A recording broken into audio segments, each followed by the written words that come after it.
વિજાપુરમાં 2 દિવસમાં 13 દુકાનોના અને બેંકના તાળા તૂટ્યા છે। પોલીસ ઊંઘતી રહી અને ચોરો હાથફેરો કરી રહ્યા છે। ત્યારે ટાવર રોડ પર આવેલ જૂના બજારમાં 2 દિવસમાં 13 જેટલી દુકાનોના તાળા તૂટ્યા હોય। વિજાપુર નાગરિક સહકારી બેંકનું પણ તાળું તોડવામાં આવ્યું હતું। થોડા દિવસો પહેલા વિજાપુર માર્કેટ યાર્ડમાં 9 થી વધુ દુકાનોમાં ચોરીની ઘટના બનવા પામી હતી। ત્યારે એક મહિનાની અંદર 22 થી વધુ દુકાનો તેમજ 5 થી વધુ મકાનોમાં ચોરીની ઘટનાઓ સામે આવી છે, પરંતુ હજુ સુધી એક પણ ચોરને પોલીસ પકડી શકી નથી। પોલીસનો ડર ન હોય તે રીતે હાથમાં ઘાતક હથિયારો લઈ અને ચોરો ફરી વળતા હોય છે। વેપારીઓ દ્વારા રજૂઆત કરવામાં આવતા છતાં પણ પોલીસ સ્ટેશનમાંથી એવું કહેવામાં આવ્યું કે અમારી પાસે પૂરતો સ્ટાફ ન હોવાના કારણે જૂના બજારમાં પોઈન્ટ મૂકવામાં આવતો નથી।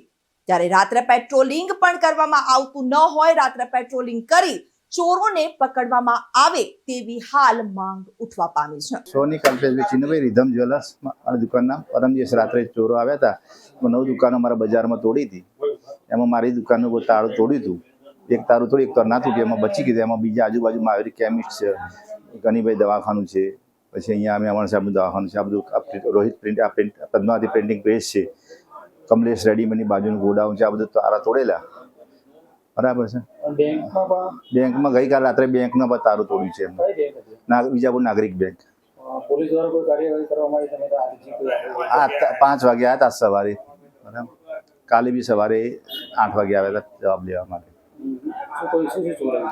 ચોરાય તો અત્યારે હાલ તો બધાને પરચુરણ બધી કહે છે, રૂપિયા પ્રિન્ટિંગ પ્રેસમાંથી 3500-4000 રૂપિયા જેવું ગયું છે। પેલા ભરતભાઈ મોદીના કરિયાણા દુકાન છે, એમને 5 ડબ્બા તેલના ગયા છે, 2-3 હજાર રૂપિયા પરચુરણ ગઈ છે। મહાવીર મેડિકલમાંથી બી પરચુરણ લઈ ગયા છે। એટલે ફરિયાદ નોંધી છે એમને, એટલે કીધું છે કે અમે તપાસ કરીશું, જે હશે જવાબ મળીશે તમને પછી કાર્યવાહી। પોઈન્ટ મૂકવાનું કીધું, તેમને કીધું સ્ટાફ અત્યારે હાલ હાજર નથી અમારી પાસે। સંજય કુમાર કમલકાંત દોશી, જૂના બજારમાં રહું છું, ટાવર રોડ।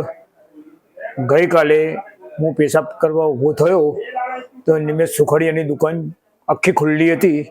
મેં પેલા બાખોલામાંથી દેખ્યું તો 4 જણા હતા અને ચારે જણાએ રેનકોટ પહેરેલો હતો અને અંદરથી બધું રમણ ભમણ કરી નાખ્યું અને લાઇટ ચાલુ નથી કરી, બેટરીથી બધું તપાસ કરી અને અડધું શટર પાડ્યું।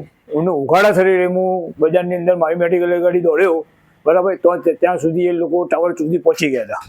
એ તરત નિમેશને ફોન કર્યો અને નિમેશ આવ્યો। નિમેશ કે ક્યાંથી આવે છે? કે હું ઓર્ડરમાં છું, મકરન દરવાજાથી આવું છું। કોઈ 4 જણા આઈટમ મળ્યા ખરા માણસો?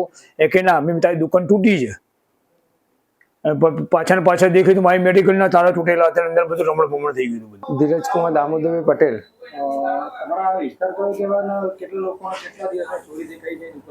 આ વિસ્તાર ટાવરથી ચબુતરા સુધીનો કહેવાય, જૂના બજાર કહેવાય।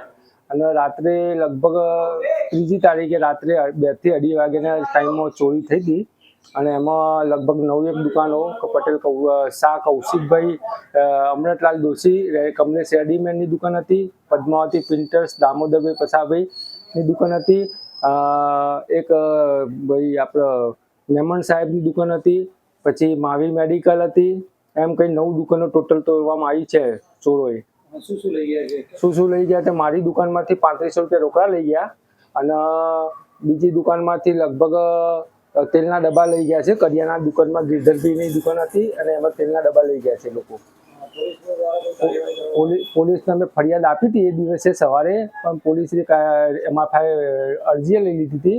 અરજીના આધારે અમે કે ફરિયાદી ઉપર અમે કાર્યવાહી કરીશું। કે હાલ પૂરતી તો એમને કીધું હતું કે પેટ્રોલિંગ કરીશું અમે, પણ પેટ્રોલિંગ રાતે થયું નથી, એટલે આજે પેટ્રોલિંગ કરવાના હતા પણ કર્યું નથી। પણ બીજા દિવસે 4 દુકાનો તૂટી છે અને એમાં વિજાપુર નાગરિક સહકારી બેંકનું તાળું તો પણ તોડવામાં આવ્યું છે અને બીજી મહાવીર મેડિકલમાંથી એ તાળું તોડ્યું હતું અને એમાંથી 3-4 હજાર રૂપિયા રોકડા એમની પરચુરણ હતી, એ પરચુરણ પણ લઈ ગયા છે લોકો।